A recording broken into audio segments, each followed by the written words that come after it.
Hello everyone, good morning and welcome to IX Trading Room. Whoa, let's get rid of that. Welcome to the IX Trading Room, and this is the first time today we're going to be live on the on YouTube actually. So that's good news for everyone.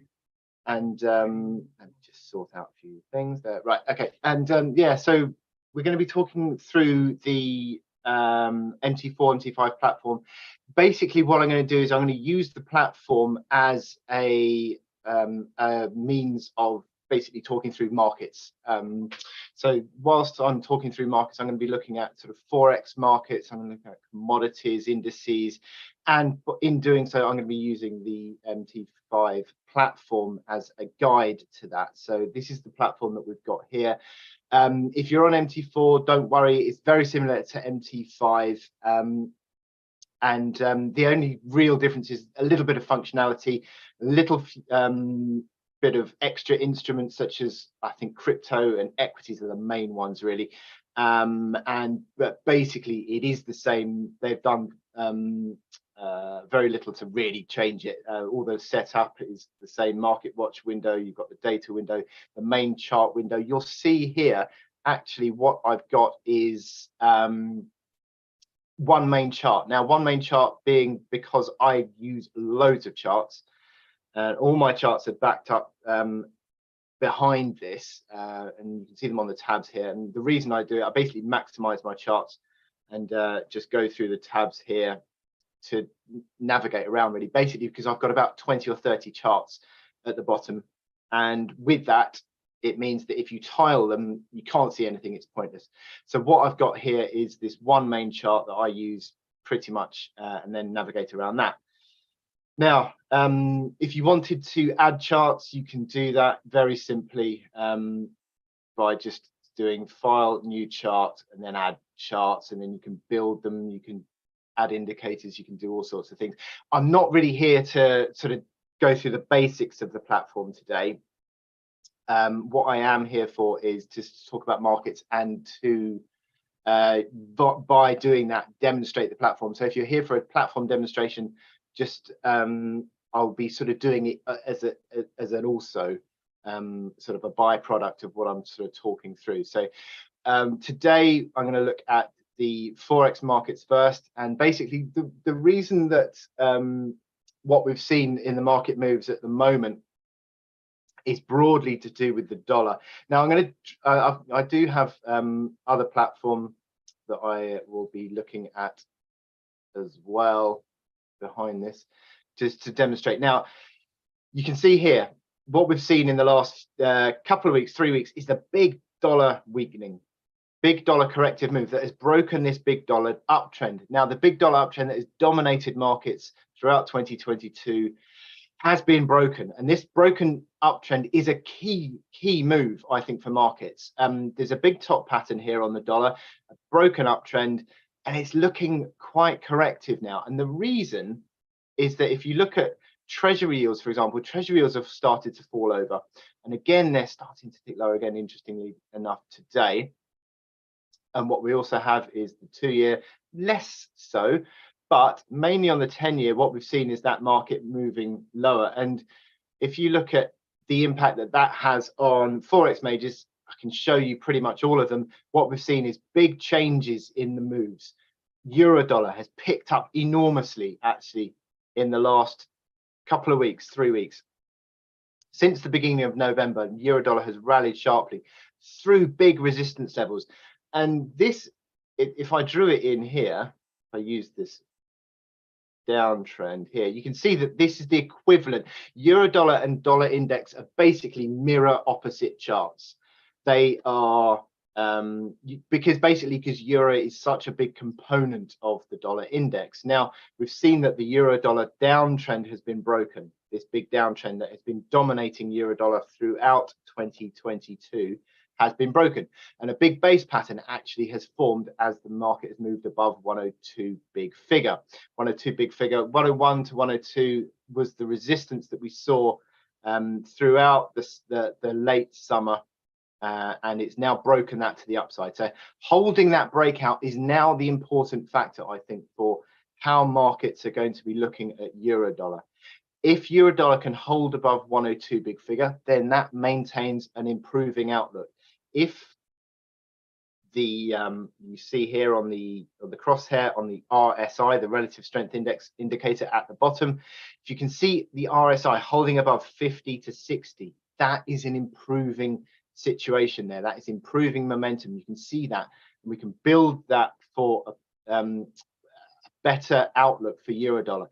Now, breaking back above again the next level of resistance, I sort of probably came in too early. This old support around 103.60, 103.70 became new resistance in August, and breaking above that is another sign that euro dollar is sort of looking less negative.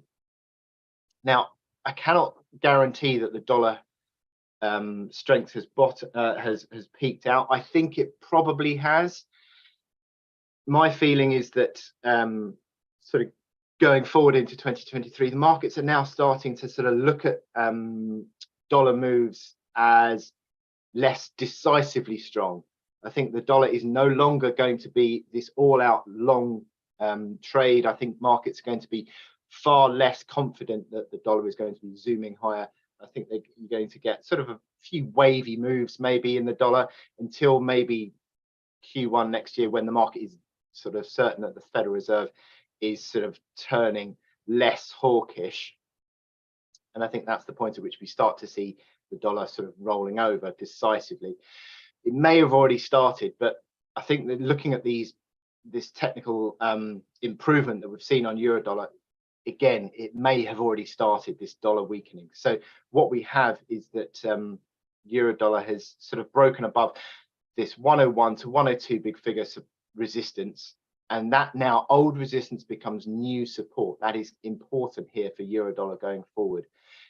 Holding on to that support of the breakout above, basically it needs to hold above parity. Ideally 101 to 102 big figure would be ideal.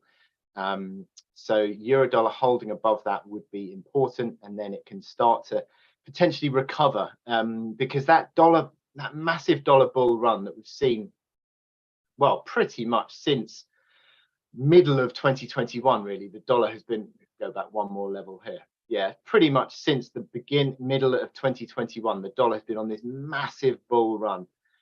And there is this prospect that we could see an unwinding of that move, because the reason is because markets have been pricing for interest rate rises from the Federal Reserve. Now, as the interest rate rises start to sort of peter out and maybe start to turn into interest rate cuts again, I think we're going to see a less positive outlook for the dollar, and that should mean dollar rallying, sorry, euro dollar rallying. So again, this turnaround that we've seen in euro dollar is important here in recent weeks. So holding on to this breakout support 101 to 102 is important, and ticking higher again yesterday, that was again important, and again today, look at that, again today we've seen euro dollar moving higher. Let's have a quick look at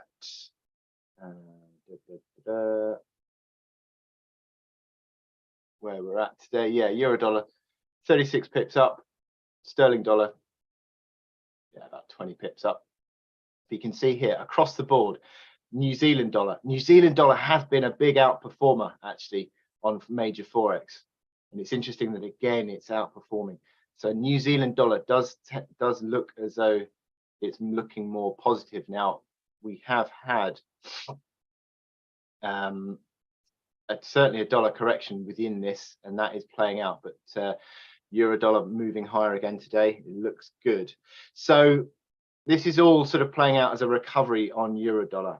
And so within that, what I would say is that for long positions, if I was playing a long position on euro dollar, I'd be sort of putting stops certainly below yesterday, what was that, Monday's low, 102.20. On a longer, medium to longer term basis, my stops would be below here, 101 figure, but on a near term basis below the reaction low from Monday.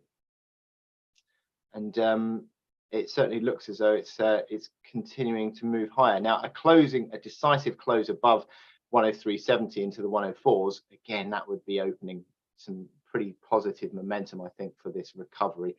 So yeah, I think it's looking decent here for euro dollar on a recovery. And all this, I mean, in the coming weeks, the big caveats that you have is, what's it, the 23rd is Thanksgiving this week, so pretty quiet maybe for the rest, certainly for bond markets are shut tomorrow. But you've got non-farm payrolls in early December, and then you've got the CPI data. Those are the two big data points in front of the Federal Reserve meeting in mid-December.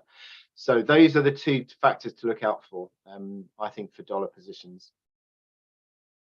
You've got a similar recovery on cable, but it's not as decisive, but it's sort of been holding ground, interestingly enough. Sterling dollar has been massively volatile through UK politics recently, and UK politics are looking far more stable for now at the moment, with the budget being pretty welcomed, pretty stable budget that we had, or autumn fiscal statement last week. And the market's barely moved actually in the past week on cable. Euro dollar has been far more active than sterling dollar has, I know that much. But what we've seen is that we've started to see a little bit of a pickup. I've drawn in this uptrend channel. It's not perfect. I mean, you'd argue it's there, but in terms of the recovery, you can see that you're getting sort of higher lows and higher highs posted on sterling dollar now, and the recovery in the momentum is okay. It's not very strong, it's just solidly strong, I would say. Buying into weakness is still the strategy on sterling dollar. The big issue I have with sterling dollar, generally speaking, is that the fundamentals of the UK economy are pretty terrible. You've got the Bank of England hiking interest rates into a recession. You've got a big twin deficit of about 5% on budget deficit and current account deficit that need to be funded, and God knows how that's going to happen. So yeah, and you've got that whole, I shouldn't really mention the B word. I'm not going to mention the B word because people don't like it. But yeah, Brexit. Yeah, it's all a bit shambolic, and UK politics is still not in a great position either, I have to say. But anyway, that's by the by. But even though all that is happening, you still are seeing improving technicals on sterling dollar. Might have been just the massive sort of sell-off and spike and sort of big short covering that you've got in sterling, maybe. It's just, I mean, the fundamentals of the UK economy is pretty terrible. So that is why I'm a little bit cautious on sterling dollar. And sterling performance generally against forex majors, I mean, it might rally against the dollar purely because the dollar is correcting, but generally speaking, I think for sterling dollar for sterling crosses, I'm not a big fan really. But anyway, so we have got a little bit of a tick higher, but you've got this breakout.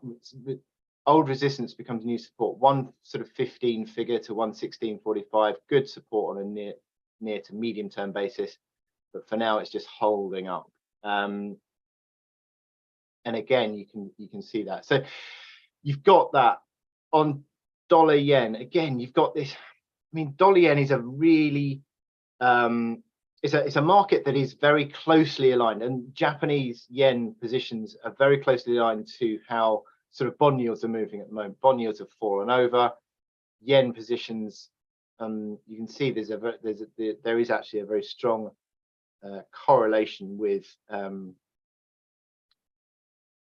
this is euro yen. You can see 10-year JGB yield over the bund over the yen. You can see it very closely moves around with how yield spreads go, yield differentials. Where's the Japanese yen one? Might take a bit of time to load. Hopefully not. No, it doesn't. And again, look at that. It's pretty close. So yeah, if you can call if you can call bond yield markets, then you can call Japanese yen positions, basically. You've had a bit of a tick higher. It's starting to roll over. You've got this downtrend here on dollar yen, and you've got the old uptrend. Old uptrend becomes resistance, and the downtrend also becomes resistance, obviously, as well. So you've got two factors that sort of have this resistance around, if I put the crosshair, not a million miles off, sort of 140, where is it, 143 area, 143, and you've got these old resistances, old supports that become resistance as well. So around here, this recovery into this area looks to be resistance. Momentum is corrective as well. So all these factors are sort of playing out here. The dollar yen on a technical basis coming in towards resistance. So that's sort of the G4 Forex. We've got some, look at gold. This is a really important one, I think.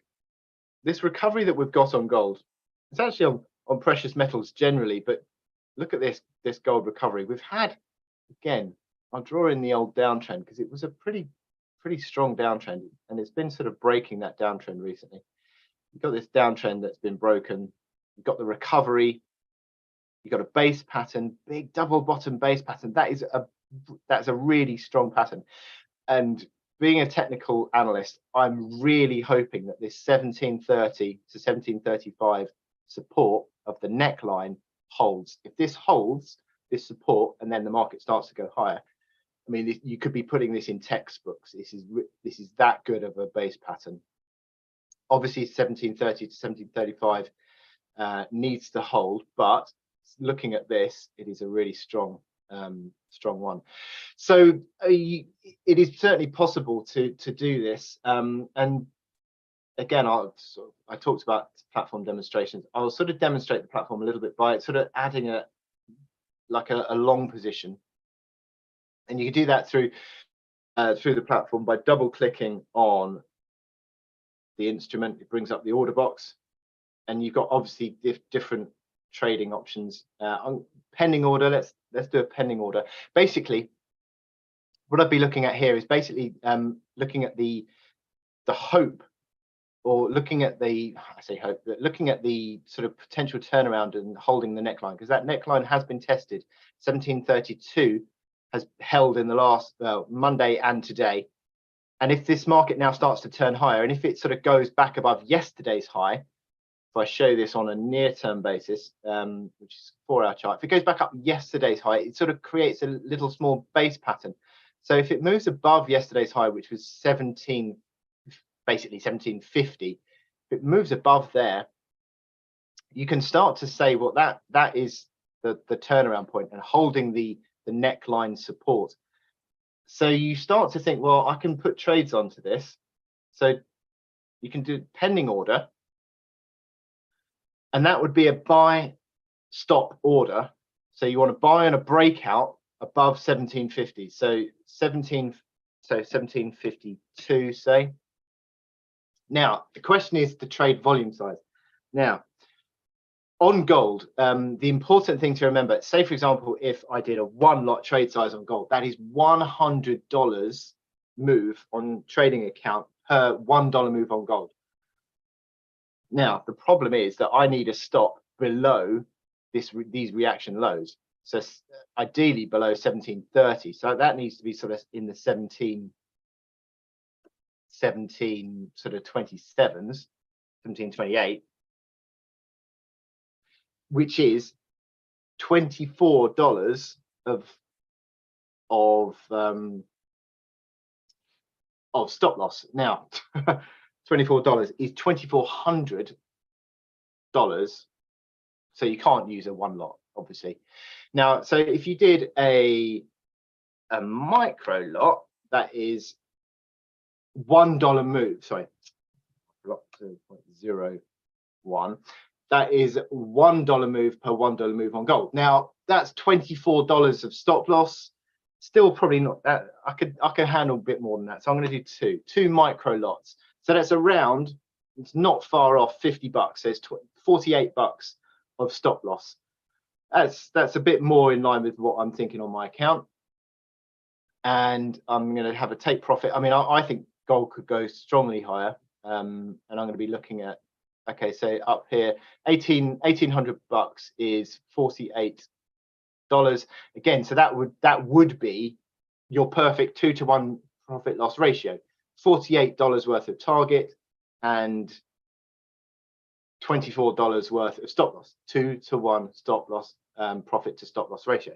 So if I had that $1,800, that would be a decent way of calculating not only obviously stop losses on the chart, target on the chart as well, but also risk reward and risk per trade, and how you sort of manage your position size. On a trading count of maybe $1,000, risking $50, which is almost 5% of the trading account, you could argue that's a bit punchy. In a trading scenario, I'd be probably most comfortable with, I mean, again, this is how my conservative trading style would come in. I'd be most comfortable probably around about 2 to 3% of my trading account. But on this trade, I'm quite confident. I'm pretty, and I'm thinking $48 of my $1,000 trading account, say for example, if that was my trading account size, coming up to 5%. So there we go. So place that trade, and you can see here that the trading, the lines have come in. This is the stop loss. This is the entry point above. Again, if I zoom in, you can see this above yesterday's high. This is the stop loss below the lows, and then the take profit is on the daily chart around these old highs. So yeah, there we go. 2-to-1 stop loss, profit to stop loss ratio on gold, putting a trade size of 2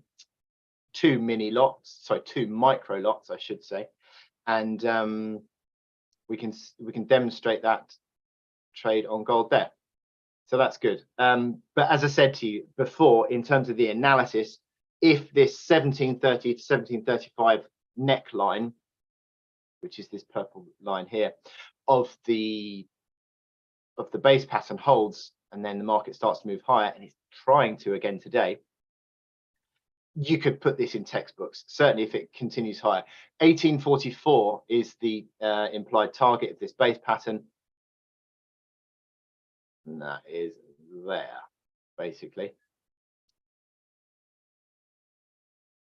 So yeah, that would be sort of textbook territory. So we see how this goes. But yeah, at the moment, gold is holding on to that neckline. Silver, let's have a look at silver.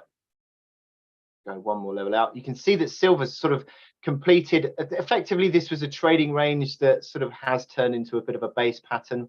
You could argue a head and shoulders, but it's more sort of a triple bottom, effectively. Looking positive.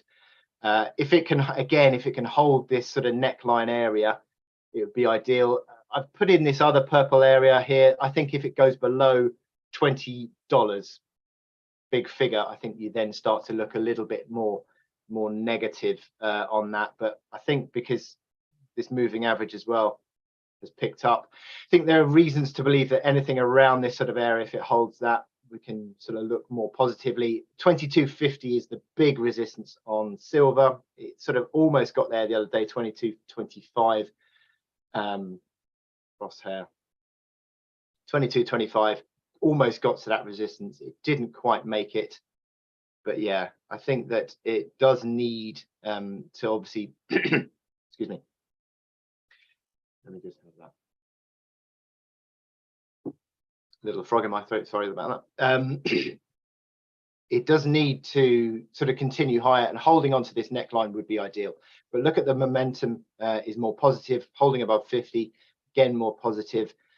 Previously around that sort of 60 mark, it was struggling during the downtrend phase. It sort of moved above that into the mid 60s. You started to think, well, that could be recovery territory. It then sort of came back, but went towards 70 on the breakout. So this is looking far more encouraging now. And again, this plays into the dollar move. if the dollar does start to correct decisively, dollar moving lower, if treasury yields, or real yields, I should say, if real US bond yields start to move lower, then again, we can start to see a more constructive outlook for these precious metals, silver moving higher, gold moving higher in that scenario. So this is what we're looking at here. If that dollar does start to move lower, again, we're going to be seeing, the likelihood is we're going to be seeing silver moving higher, gold moving higher, and that would be the outlook there. Conscious that I've only got 5 more minutes, but I'll quickly run through commodity. So the oil price. Wow, trading range on oil. I think now trading range. It's picked up big bull. I mean, you could argue bull hammer. It's closed higher yesterday, so arguably that is a bull hammer. But I think essentially it's just playing out within what is going to be this. I mean, since the beginning of September, it's going to be a trading range. $100 is the upside. What's that? $83 on the downside. So $17 worth of trading range on Brent crude oil. I think you're going to see fluctuations within that. I've drawn in this downtrend. Get rid of that now. And essentially, it's sort of now trading around a mid-range pivot area, around that sort of 87 to 89 area. Again, breaks through that, you can test the downtrend, but I think it's just effectively just playing out within what is a growing medium-term trading range. Quickly look at equity markets. Okay, yeah, we've had this recovery. I'll quickly sort of look at this recovery on S&P futures. I can get rid of that one.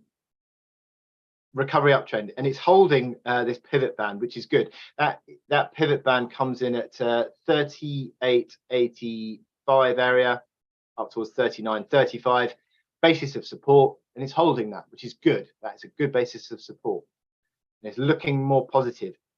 Now the reason, well, I mean, you look at the recovery in European markets is very, very strong. Actually, look at the DAX. FTSE 100, again, strong recovery.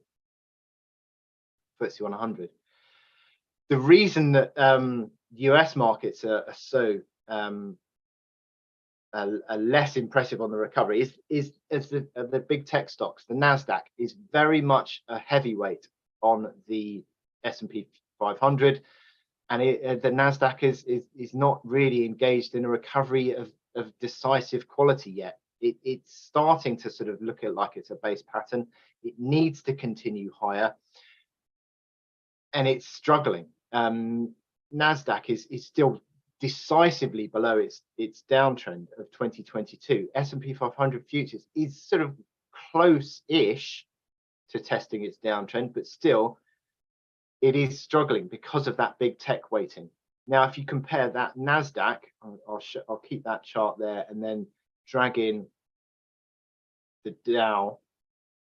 You can see that Dow has broken its downtrend because the Dow does not have a big weighting in tech stocks. It is more old economy stocks, and the old economy stocks seem to have recovered much more strongly. There's more oil, more of an oil energy base in the Dow, and these energy stocks have been performing well.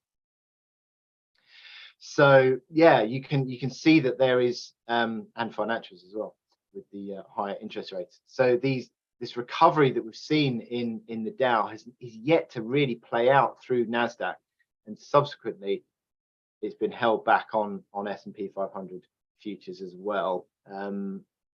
But it's looking okay. It's looking still in this recovery phase. You'd be sort of looking at the near-term recovery of the higher lows and the higher highs, and the breakout above sort of the 38.85 to 39.35 resistance broken to the upside, looking more positive, holding that breakout. The uptrend is holding, the momentum is positive. You'd still be looking at that and think, well, I'd still be looking at this and thinking buying into weakness. is the strategy, but it's sort of being held back by the tech stocks. So there we go. Okay, so that's me done. Thank you very much for joining me today. Thank you very much also for joining me on YouTube Live. It's the first time we've done it on YouTube, and hopefully it's been a good bit of analysis and run through the MT5 platform for you. We've got a few interesting and special things in the pipeline that will be hopefully coming up in the next few weeks. So watch this space, and we'll be getting this presentation a bit more funky. Let's just say that anyway. So right, well, I wish you good luck in your trading, everyone, and I'll speak to you again next time for more the IX trading. Thank you very much.